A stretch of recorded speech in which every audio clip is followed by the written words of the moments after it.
इतिहास की कुछ घटनाएं ऐसी होती हैं जिनके निशान तो मिट जाते हैं लेकिन उनके घाव पीढ़ियों तक नहीं भरते। संभल का 1978 का दंगा भी ऐसी एक घटना थी। अगर आप किसी सर्च इंजन पर संभल दंगा 1978 ये 3 शब्द डालेंगे और उसके बाद जो आपके सामने आएगा उससे आप सहम जाएंगे, क्योंकि ये आपको याद दिलाएगा कश्मीर नरसंहार की, गोधरा अग्निकांड की। आज इस दंगे पर हम इसलिए बात कर रहे हैं क्योंकि इतने सालों बाद पीड़ितों को न्याय मिलना शुरू हुआ है।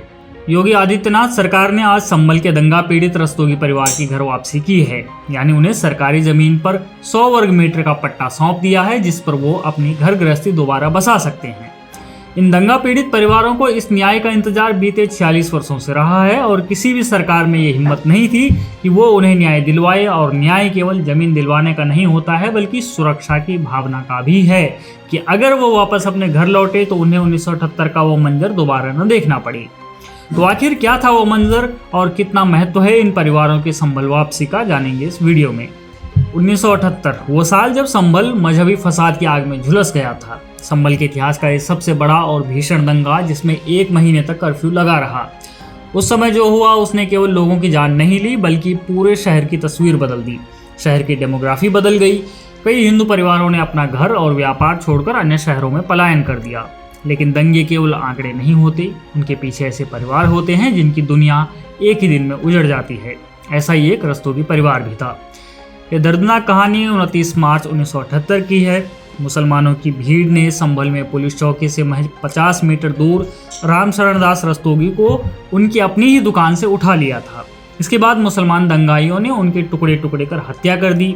उनकी दुकान लूटकर उसमें आग लगा दी गई और सिर्फ इतना ही नहीं, उनके शव को तराजू बाट से बांधकर पास के कुएं में फेंक दिया था। 3 दिन बाद जब उनका शव मिला तो उस पर चाकू और कुल्हाड़ी के गहरे घाव थे। उस दिन सिर्फ रामशरण दास रस्तोगी की हत्या नहीं हुई थी, उस दिन इस परिवार का संभल से रिश्ता भी टूट गया था। इस खौफनाक मंजर से डरकर पूरा परिवार संभल छोड़कर दिल्ली में बस गया था। इस्लामी उन्माद ने इस हिंदू परिवार को पलायन करने को मजबूर कर दिया था। दंगे में मारे गए रामशरण दास रस्तोगी के परिवार ने दशकों के लंबे इंतजार के बाद इसी वर्ष कुछ महीने पहले सीएम योगी आदित्यनाथ से गुहार लगाई थी और संभल में बसने की मांग की थी। और आज देखिए 46 साल बाद पहली बार उस परिवार को लगा होगा कि राज्य ने उनकी पीड़ा को सुना है। संभल प्रशासन ने शेरखा सराय इलाके में सरकारी जमीन पर बने अवैध कब्रिस्तान को कब्जे से मुक्त कराया था। अब उसी जमीन पर 100 वर्ग मीटर का हिस्सा इस पीड़ित परिवार को दिया गया है। लेकिन रस्तोगी परिवार अकेला नहीं था। ऐसे कई परिवार थे जिनकी कहानी अलग थी लेकिन दर्द एक जैसा था। इसलिए ये सिर्फ एक परिवार की घर वापसी की कहानी नहीं है। इससे पहले तुलसीराम के परिवारजनों को संभल में जमीन दी गई। तुलसीराम वो व्यक्ति थे जिनकी 1978 में दंगों में हत्या कर दी गई थी। उनकी जमीन छीन ली गई थी और उनके 3 बेटे और परिवार को पलायन करने के लिए मजबूर होना पड़ा था। बीते साल योगी सरकार ने तुलसीराम के परिवार को 10,000 वर्ग फुट जमीन का कब्जा दिलाया। कुछ लोगों ने डरकर शहर छोड़ा तो कुछ लोगों ने आखिरी सांस तक ये विश्वास नहीं छोड़ा कि उनके पड़ोसी, उनके दोस्त मुस्लिम उन्हें नुकसान नहीं पहुंचाएंगे। ऐसी ही कहानी संभल के व्यापारी बनवारी लाल गोयल की है। संभल में जब दंगे भड़कने की खबर मिली थी तो बनवारी लाल गोयल उस इलाके में जाने लगे जहां पर दंगा भड़का था। उनकी पत्नी और बेटे ने उन्हें रोका भी, लेकिन वो फिर भी दंगा प्रभावित इलाके में चले गए ये बोलकर कि सारे मुस्लिम मेरे मित्र और भाई जैसे हैं। मैंने बुरे वक्त में उन्हें पैसे देकर उनकी मदद की है। सब मेरे साथ काम करते हैं, मुझे कुछ नहीं होगा। लेकिन बनवारी लाल गोयल को मुस्लिम दंगाइयों ने पकड़ लिया। उनसे कहा कि तुम इन पैरों से पैसे लेने आए हो और उनके पैर काट दिए। फिर कहा कि तुम इन हाथों से पैसे लेने आए हो तो हाथ भी काट दिए। इसके बाद गर्दन काटकर उनकी हत्या कर दी गई।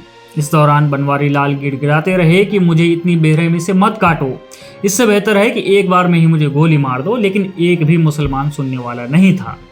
इसके कुछ साल बाद बनवारी लाल गोयल का परिवार इस इस्लामी आतंक के साये से मजबूर होकर संभल छोड़ने पर मजबूर हो गया। लेकिन इस दंगे की क्रूरता यहीं खत्म नहीं हुई। इसी दंगे से जुड़ी एक घटना यह भी है कि 24 हिंदुओं को दंगाइयों ने एक साथ फूंक दिया था। दरअसल लाला मुरारी लाल की कोठी में दंगे से बचने के लिए कई हिंदू छिपे थे, लेकिन इसका पता चलते ही दंगाइयों ने उनकी कोठी पर हमला कर दिया। 24 हिंदुओं के शवों को गन्ने की खोई तथा टायरों के ढेर के साथ जला दिया गया। कई परिवारों का कहना था कि उन्हें अपने प्रियजनों के शव तक नहीं मिले और उन्हें कपड़ों के पुतले बनाकर अंतिम संस्कार करना पड़ा। इन घटनाओं का असर केवल कुछ परिवारों तक सीमित नहीं रहा, धीरे धीरे पूरे शहर का स्वरूप बदलने लगा। आज़ादी के समय जहां संभल नगर पालिका क्षेत्र में हिंदुओं की आबादी 45% थी, वो आज घटकर 15 से 20% रह गई है। उस समय मुस्लिम 55% के आसपास थे, जो आज बढ़कर 80 से 85% के आसपास हो गए हैं। जिन गलियों में कभी हिंदू परिवारों की भरमार थी, वहां धीरे धीरे उनके घर खाली होने लगे। जिन मंदिरों में रोज आरती होती थी, वहां सन्नाटा छा गया। उन पर मुस्लिमों ने कब्जा कर लिया। कई मंदिरों के ऊपर तो मस्जिदें भी बन गई, जिन्हें अब योगी सरकार मुक्त करवा रही है। जिन बाजारों में हिंदुओं की पीढ़ियों ने कारोबार किया था, वहां कई दुकानें हमेशा के लिए बंद हो गई। तो हमें यह समझना होगा कि दंगे सिर्फ लोगों को नहीं उजाड़ते, बल्कि वो शहरों की स्मृतियों को भी उजाड़ देते हैं। लेकिन अब समय बदल गया है। अब केवल संभल दंगों के पीड़ितों की वापसी नहीं हो रही है, बल्कि खग्गू सराय का वो शिव मंदिर भी फिर से जीवित हुआ है, जो 1978 के दंगों के बाद इलाके से हिंदुओं के पलायन के कारण वीरान हो गया था। वर्षों तक वहां न पूजा हुई, न आरती हुई, लेकिन 2024 में योगी सरकार ने नखासा थाना क्षेत्र में 46 साल से बंद पड़े इस हिंदू मंदिर को दोबारा खुलवाया और अब वहां विधिवत पूजा होती है। और इसे केवल एक बंद पड़े मंदिर के खुलने तक मत देखिए, यह उस सांस्कृतिक स्मृति की वापसी थी जिसे दंगों के शोर ने दबा दिया था। आज सरकार इन दंगा पीड़ित हिंदुओं के साथ खड़ी है। प्रशासन इन्हें सुरक्षा मुहैया करवा रहा है और आज इन परिवारों को यह एहसास हो रहा होगा कि दशकों तक चला ये लंबा संघर्ष पूरी तरह व्यर्थ नहीं गया। संभल के इन परिवारों के लिए ये सिर्फ जमीन का टुकड़ा नहीं है, ये उस विश्वास की वापसी है जो 1978 की हिंसा में कहीं खो गया था। और शायद यही कारण है कि संभल में दंगा पीड़ितों की घर वापसी सिर्फ एक प्रशासनिक कार्यक्रम नहीं है, ये उन लोगों के लिए उम्मीद का प्रतीक है जिन्होंने सब कुछ खोने के बाद भी न्याय की उम्मीद नहीं छोड़ी। और आज यानी 3 जून को योगी सरकार ने पीड़ित परिवार को इस जमीन के पट्टे के कागज सौंप दिए, वो भी विधि विधान से भूमि पूजन और हवन करने के बाद। आपका इस पर क्या कहना है, हमें कमेंट बॉक्स में ज़रूर बताएं। बने रहिए हमारे साथ, देखते रहिए ऑप इंडिया।